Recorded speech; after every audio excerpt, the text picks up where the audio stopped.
Magandang hapon sa inyong lahat. Ang oras ngayon ay 1:30 ng hapon. Nandito tayo ngayon sa may kahabaan ng Manuel L. Quezon at sakop ng Antipolo City. Baka mag-uwi kayo dito sa lugar na ito at mag-crave kayo sa seafood.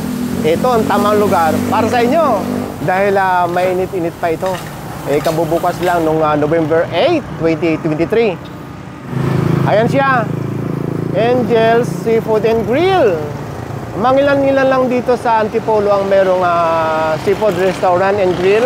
So ito yung kahaba ng Manuel L. Quezon at tapat lang siya mismo ng City Walk. At ito, yung kalsadang ito ay palabas na yan ng Angono Rizal. Hi sir, good afternoon. Welcome to Angel's Seafoods and Grill. Hi Ma'am Joy, magandang hapon sa inyo. Ilan ba ang capacity nitong restaurant? Ang ganda ng ng ito pong Angel's table. and Seafood and Grills natin can accommodate 60 packs po. Bukod ba dito sa mga tables and chairs na ito, mayroon ba mga VIP rooms dito? Yes sir, meron po kami mga exclusive rooms po. Bago pa nga. Dahil, ano ba ito? Resto bar? Yes po. Anong oras nga ba ang open ito? Ang open namin sir is 10 a.m. po until 2 a.m. Ano yun? Monday to Sunday po. Araw-araw, Yes gabi-gabi? po, araw-araw po. Okay, so halika tingnan natin yung Hi ma'am! Tingnan natin yung ilan ba ang VIP room dito? Bali, 3 rooms po kami. Ito po yung small room. Ay, With aircon na po and video okay.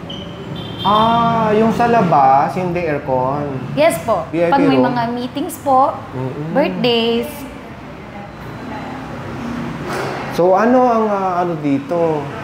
Consumable? Yes po. Meron po tayong consumables and meron po tayo, kung ayaw niyo naman po ng consumables, meron po tayong room charge na lang. So sa consumables po, for the 3,495 yung minimum order. Good for 3 years na rin po yun with aircon and free use of video okay. Bali, 3 rooms po tayo. 2 pong small room. Ito po yung other small room.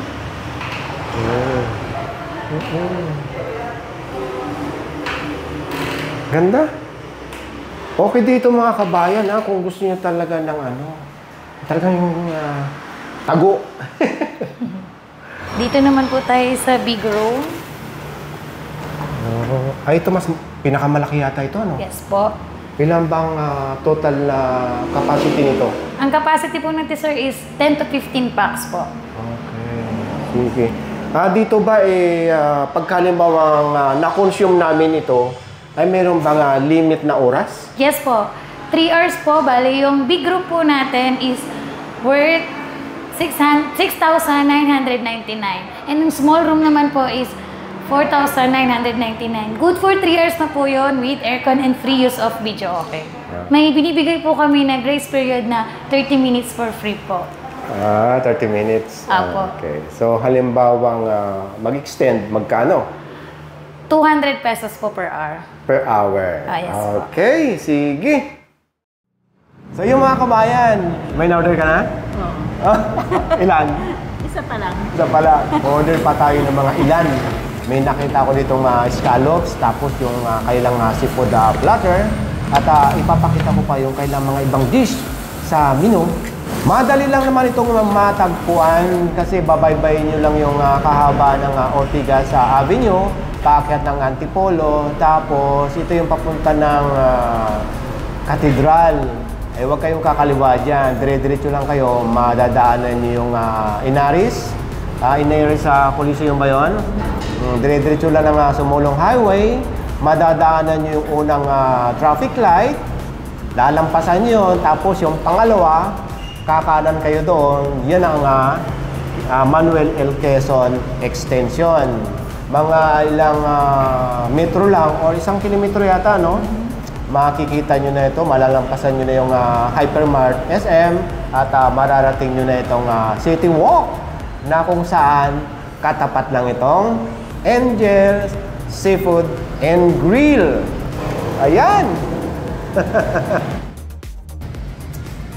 So ito na yung mga dish na titikman natin ngayong tanghalian. Bali, 6 lahat ito, pero mayroon pa tayong isang titikman. Yung mamaya, ipapakita namin sa inyo. Pero una namin ipapakita sa inyo, dahil akala ko kung silang in-order ng Ali, ang dami pala. Itong Cajun seafood bucket, ayan o. Mamaya, tignan nyo na lang sa screen yung presyo nito.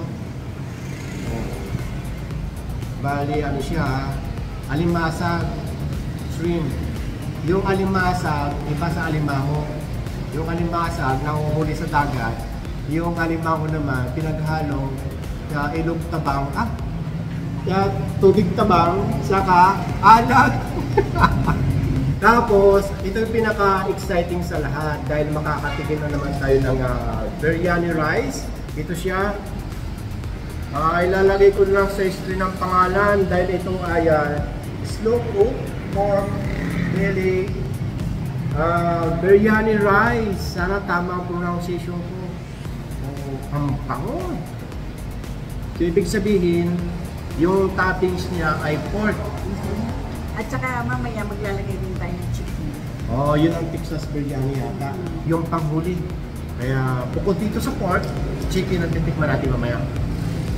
So ito naman yung alimango or mud crab na nahuhuli or nakukuha sa ilog tabang. Ayan. Panay alipin. Oh, yun. Bali, ano ito ha? Tatlo. Hindi makalimutan, yung paborito. Ano yan? Pasta Alfredo. Okay. So ano siya, oh? Bali, pusok sa parmesan. Pasta Alfredo. Okay. Hindi siya Pilipino. Okay, sige. So ito naman yung roasted herb chicken. Ayan. Mukhang napaka-tender nito. Sarap ng mais. Oo. Inihaw, ano? Sige. Mayroon pang isa. At ito yung paborito ko. Scallops. Okay. Sige. Tikman na natin. Tikman natin ang pasta ni Sweetie. Oh, nalaglag. Okay lang yan.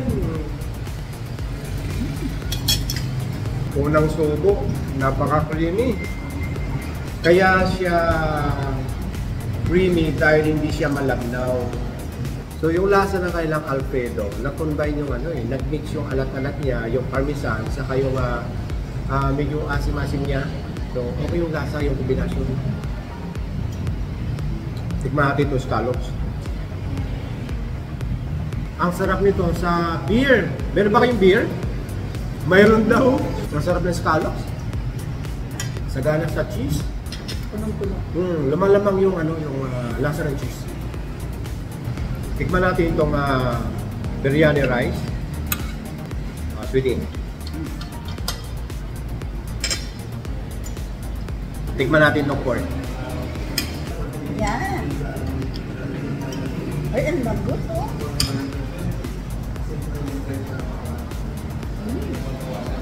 Mga kabayo, ang sarap nito. Ang sarap ng pork. Ang ganda ng pagkakamarinate. Ito. Masarap yan, ah. Biryani rice, panalo. At ang lasa nitong pork, parang hindi mo malaman na pinaghalong lechon kawali or lechon na may timpla na. Malasa. Malasa. So ito, tikman natin itong roast herb chicken. Yung dalawa, yung alimasag sa alimango, pang pinali yun. So ito siya. So ito, pinachop na natin. Paborito ng Ali, pakpak. Ako naman ay hita. Tapos, ito yung sauce ng roast chicken. Saka ito. Parang vinegar yung isa. O vinegar. Tikman natin. Tikman natin ha. Ang lasa ng chicken nila. Mas kintipas na sausaw dito. No? Tikman ko muna. Vinegar yung isa. Ang sarap ng suka. So ito, mas simula ng gravy. Lasang-lasa na. Ganda ng pagkakamalan mo. Tama ka, mas hindi na sausaw dito. Yung lasa ng roast herb chicken, so yung pala, yung nagpaiba ng lasa. Kasi di ba nakakatingin tayo, roast chicken lang? Oo. Ito merong kasamang herbs eh. Kaya masarap. Yung Masarap lasa niya siya. talaga. Pumasok na sa laman. Sa naman. Nalimutan natin si Lola Sini. Hi Lola Sini! Kain po tayo, Lola. Sa dami ng pagkain, nalimutan na po namin kayo. Ano kakain tayo? Si Lola Sini, mga kabayan, yung binabanggit namin, ay kasama natin sa dalahan yan, 93 years old na. Hindi na namin sinawsaw sa gravy at mawawala yung original na lasa ng chicken. Ito ngayon ang titikman natin. So, Cajun Seafood Bucket. Yan, tama-tama sa camera. Ito yung alimasag. Panghuli yung alimango. Yung mud crab. Na higop nila yung sauce, ano? Tikman natin itong sauce.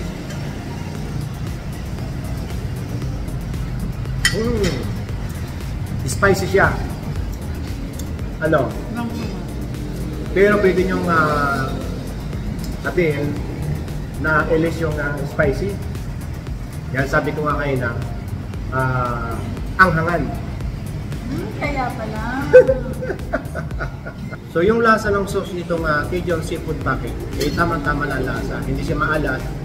Yun nga lang, lumutang yung anghang. Malalaman nyo dito, malalaman nyo ang shrimp kung sariwa o hindi. Dahil pagka hindi na sariwa, mahirap balatan. So siya, okay siya. Bukod na siyang balatan. Pinakamaganda dyan, sinasawsaw dito. Nangangain. Manamis-namis.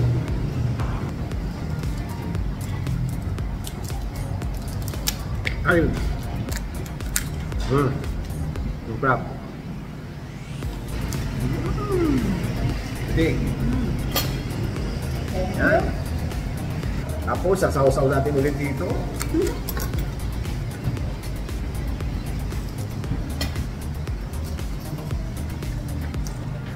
Ang sarap ng Cajun pag maanghang. Agree? Mahang naman talaga yun. So ito na yung pinaka-pinali. Chili garlic crab. Ay, grabe. Panay aligi. Hindi naman. Oo. Lalo na ito daw. Saan? Ay, lalo na itong isa. Purong aligi. Titikman muna natin itong sauce. Bang patin.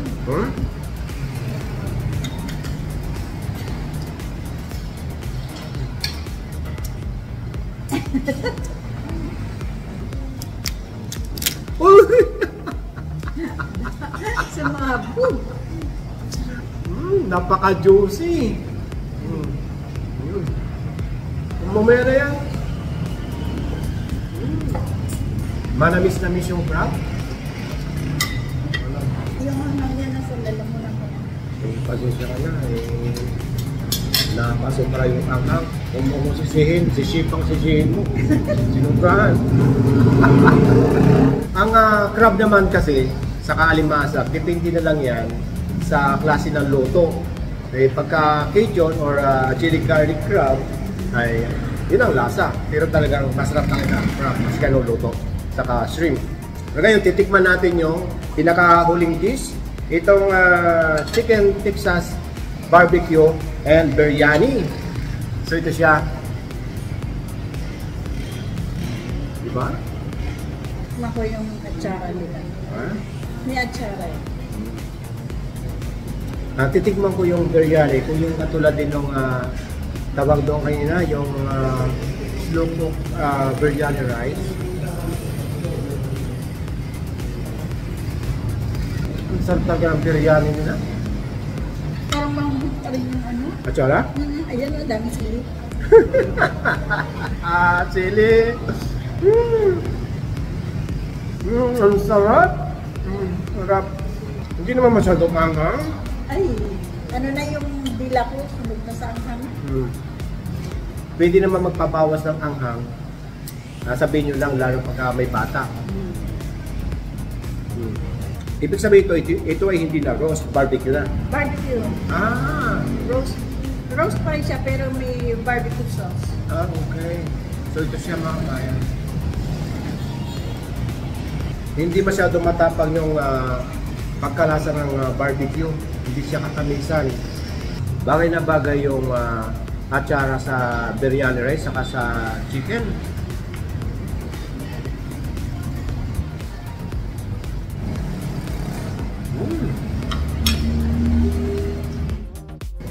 So yun mga kabayan, bukod sa menu na ipapakita namin sa inyo, ay meron silang Facebook page, ilalagay ko sa description.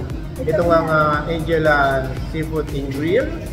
Dahil bukod sa mga nakita natin, ang dami pang mga seleksyon ng mga food, ng mga choices, katulad nakikita nyo na sa picture. Ang dami po, pili nyo lang kayo. Tapos, itong mga nakikita nyo mga picture ay talagang maganda ito sa darating na Kapaskuhan hanggang New Year. So ito na yung kanilang mga menu.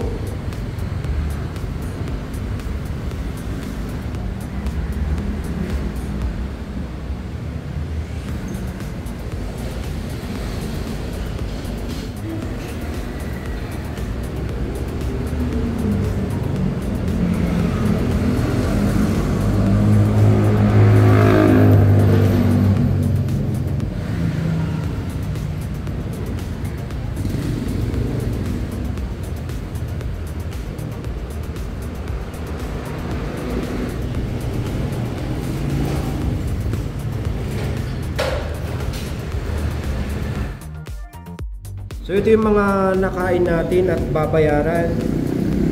Ito yung original na price niya ha. Hindi pa siya discounted.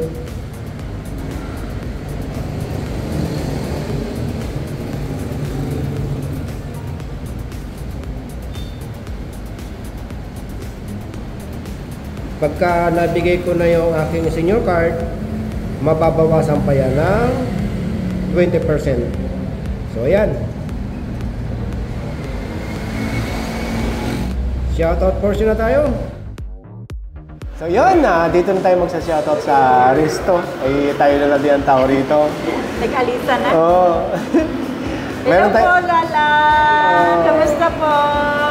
Si Lola Sinilaigo, 93 years old na siya. At kung meron tayong may kasamang 93 years old, ay meron din tayong mga batang kasama, mga baby pa. So, hi Mira! Hi, baby Diamond! O yan, mga batang kasama sa galaan yan. At ito, happy 32nd wedding anniversary kina Mr. and Mrs. Marcelo Di Joso sa November 29 of Imos, Cavite! Happy anniversary po! Shoutout kay Alejandro Bautista. Shoutout po! Shoutout kina Michelle, Pia at Miko ng Las Piñas. Shoutout po sa inyong lahat! Shoutout kina Ruby Di Marocot at Arnel Villanueva. Shoutout po! Shoutout kay Kemi Des ng Bulacan. Shoutout po! Birthday greetings tayo. Happy birthday kay Ferdy Chuma Sira sa November 17. Belated happy birthday po! Happy birthday kay Maria Gracia Grimaldes sa November 19. Belated happy birthday po! Happy birthday kina Kambal na sina Arlene at Alan Kasunoran sa November 22. Ngayon! Happy birthday po! Naalala mo si Arlene? Yung nagpa-picture sa atin sa Petron gas station. Ay, hello! Kapatid yon, Oning Kasunoran. So, at may Kambal pala. Oh. So yun, happy birthday sa inyo Kambal. At happy 59th birthday kay Lala Yayo sa November 25. Advance happy birthday po! At siyempre, shoutout sa mga personnel nitong Angel Seafood and Grill. Okay? So yun, shoutout sa inyong lahat at happy birthday sa lahat ng mga celebrant. Ngayong November 2023. Okay, bye! Bye!